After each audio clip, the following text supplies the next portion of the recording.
حضرت برا بن مالک نا 12 سال کی عمر ہے، نبی پاک گلی سے گزر رہے تھے تو دوڑ کے آ گئے، آ کے نا حضور سے چمٹ گئے، عرض کرنے لگے حضور کوئی حکم بتائیں، میرا دل کرتا ہے آپ کی بات مانوں۔ تو حضور نا چھوٹے چھوٹے کام بتاتے ہیں، دکان سے، یہ بچوں کو یہی بتانا ہوتا ہے نا، دکان سے لے آ، یہ کر دے، فلاں کو بلا لے، لیکن حضور ان کی غیر موجودگی میں ان کا ذکر بڑا کرتے۔ ایک دن کچھ لوگ کہنے لگے حضور بڑا ذکر کرتے ہیں پر وہ کرتا تو چھوٹے موٹے کام ہے بچہ۔ نبی پاک نے ایک دن ارادہ کیا کہ ان کو تجربہ نہ کرائیں کہ وہ پیار کتنا کرتا ہے۔ رسول کریم فرمانے لگے میں جو کہوں گا کرو گے؟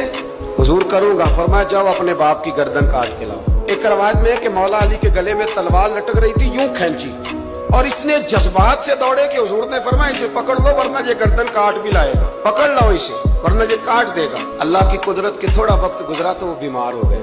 دن میں 2 مرتبہ میرے نبی پاک تیمارداری کرنے گئے۔ ایک شام رسول کریم تشریف لے گئے تو حضور سرانے بیٹھے، ماتھے پہ ہاتھ رکھا تو کریم محبوب ان کے باپ کی طرف کان میں کچھ کہا ان کے والد سے، حضور رونے لگے اور پھر حضور نے دوبارہ ماتھا چوما، پیار کیا اور چلے گئے۔ تو حضرت طلحہ بن برانا اپنے ابا کو قریب بلایا اور چارپائی میں بٹھایا، کہنے لگے ابا جی حضور کیا فرما گئے؟ کہا بیٹا تیرے والی بات نہیں۔ کہا نہیں بتائیے؟ کہا نبی کریم علیہ السلام نے فرمایا کہ شام کو نا میرے طلحہ کا انتقال ہو جائے گا اور جب اس کی روح پرواز کر جائے تو مجھے خبر کرنا، میں آ کے جنازہ پڑھاؤں۔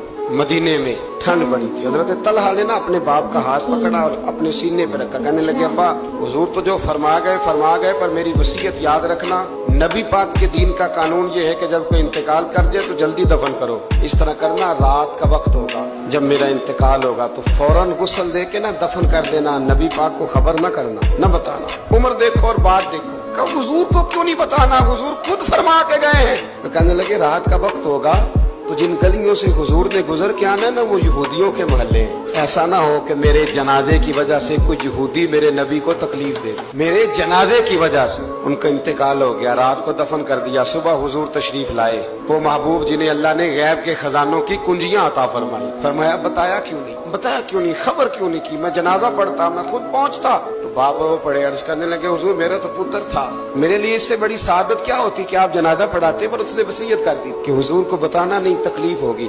نبی کریم فرمانے لگے بتاؤ مجھے اس کی قبر کہاں؟ اور یارو غور کرنا، ساری دنیا گنبد خضرا روضہ رسول پہ اور نبی پاک ایک غلام کی قبر پہ تشریف لے، خود نبی کریم گئے اور آج حضور نے دعا انوکھی فرمائی، فرمایا اے اللہ جب میرا طلحہ تجھ سے ملے نا تو ذرا اس سے مسکرا کے بات